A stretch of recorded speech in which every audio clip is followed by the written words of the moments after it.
The blaring sound of 7 in the morning jars you violently from sleep, shoving dreams away like rocks off a cliff, never to be seen again. You stir and make morning noises as you reach from beneath your sheets and blindly search for the snooze button. Once silenced, you convince yourself not to rappel back down the cliff of slumber and reluctantly get up to begin your day. Yawning widely, you shuffle from your room to the hallway, wiping crust from your eyes and drool from your mouth. You never were a very pretty sleeper, part of the reason why you're still single. The thought makes you smile randomly. You eventually find the bathroom and, after a few seconds of grasping in the dark, turn on the light. You flinch back like a frightened vampire before shaking your head at your own immaturity and stepping inside for a meeting with the porcelain head. Concluding the meeting with a flush, you move to the sink to wash your hands. Your eyes wander up to the mirror, looking at your own semi-sleepy reflection.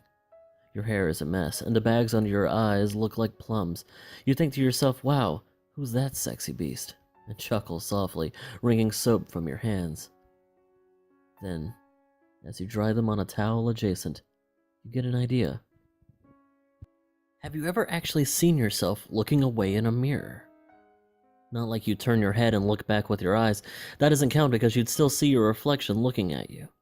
You're thinking more along the lines of catching yourself looking away, of somehow moving so quickly that you defy physics and actually see your reflection looking away before it can look back at you. Like the reflection is someone you can trick into making a mistake. Clearly, you think to yourself, this is a dumb idea, a really dumb one. You can't catch yourself looking off in a mirror.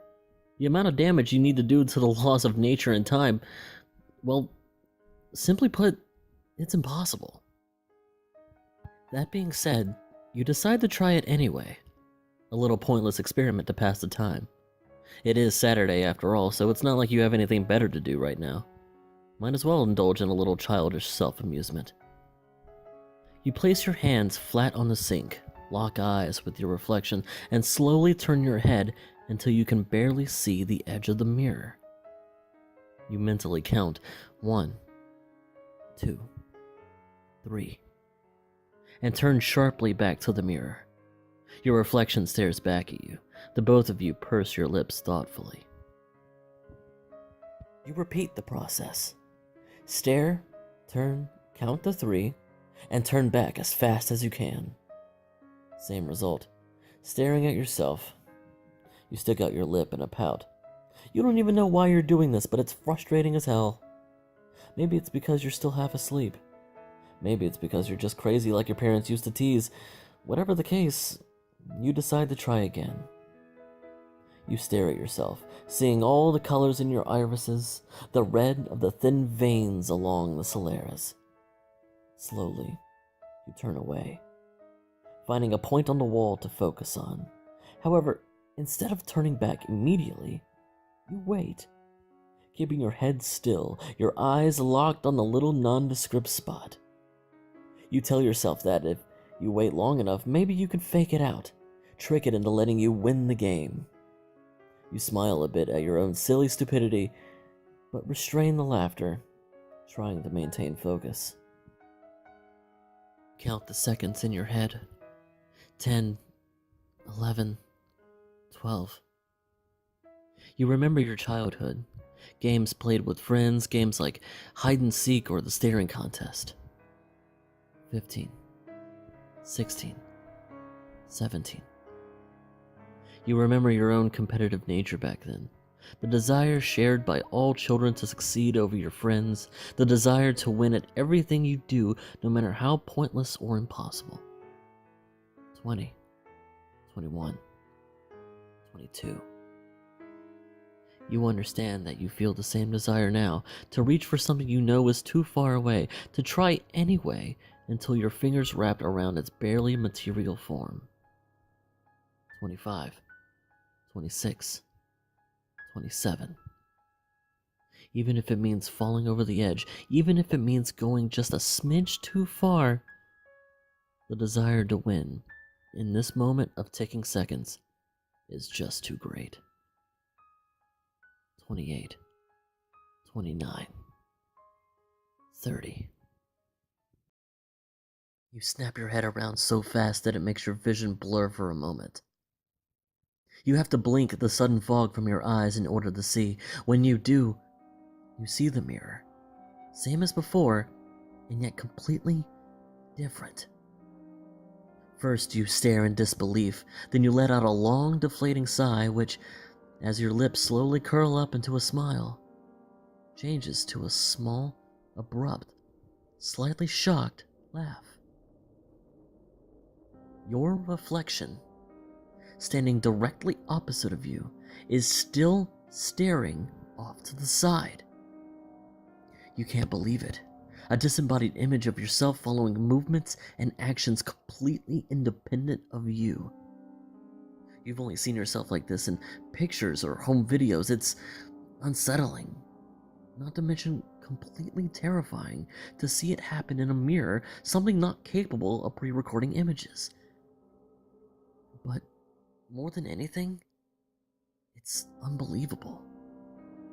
You didn't think this would happen. It's just a silly game, a whim, the result of boredom and one foot still in dreamland, but somehow it did exactly what you'd wanted it to do. It's like finding fossils in your backyard or creating a hair loss solution from blood pressure meds. You want to tell someone about this. Show this to someone, maybe even create a sideshow attraction out of it and become exceedingly famous. You want to let someone know how you played the most impossible game there is and came out on top. That being said, you're locked to the sight of yourself looking away, unsure of what might happen if you move or speak. Then, as you continue to stare at your imperfect doppelganger, the elation you feel slowly degenerates into something like soft unease. Something isn't right. It should have moved back by now. The delay filled up as the reflection struggled to right itself and restore the natural order of things. But it remains fixed on the spot on the wall, so still that it doesn't even seem to be breathing. The unease begins to calcify, to cling to the lining of your stomach, and slowly weigh it down with growing nausea. What's going on? Why isn't it fixing itself? Why won't it look at you and put everything back the way it was? As the seconds pass without change, panic begins to bubble inside you.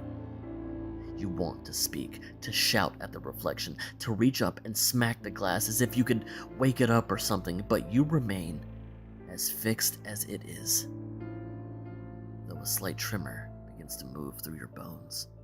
You shake and sweat, the desire to scream and cry and beg for the figure in the mirror to please look at you, almost overwhelming. What if it never moved? What if it stayed that way, and every time you looked in a mirror next, all you would see is this sideways glance? Unsullied as you brush your teeth, unbent as you washed your hands, unsaturated as you stepped out of the shower. What if it never leaves this mirror? And all the mirrors in the world would only show the wallpaper behind your back, the towel rack behind your head, the empty space where you should be, but will never occupy again like a lifeless ghost. Then, after nearly 20 straight seconds, it finally moves. Slowly turns its head to face you again. Your relief is palpable, heating your skin like a warm blanket. You're about to smile and let out the biggest breath, maybe even laugh and crack some kind of nervous joke to break the excruciating tension, but you stop when you actually see what it is looking back at you in the polished glass. Your reflection has changed, but in a subtle, unnerving way. Its eyes are wide and fixed, its forehead smooth, its mouth a straight line, vertically, the complete opposite of the expression you wear now of fearful confusion. This face, combined with the renewed stillness and flawed exactitude, makes it seem more like you're looking at a dull replica of yourself than your actual reflection. You find yourself wanting to back away, to turn out the light and leave the bathroom as fast as possible, but you're fixed to the spot, staring at what should be a perfect representation of yourself, but is somehow anything but. Then, to your horror, the eyes of your reflection roll back into its head, leaving only bloodshot whites and fluttering eyelids. The head falls back while the mouth opens in a soundless, screaming gape. Then, with a brief shudder, the body crumbles out of frame like a puppet relieved of its strings. The sounds of flesh and bone thud, thud, thudding against the floor, clear and perfect. Suddenly, you are staring at a reflection of the wall behind you.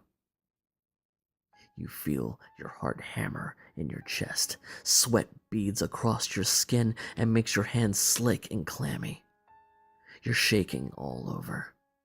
Something's wrong. Something's gone terribly wrong, and you know that if you just turn your head, you'll know exactly what it is. But you're scared.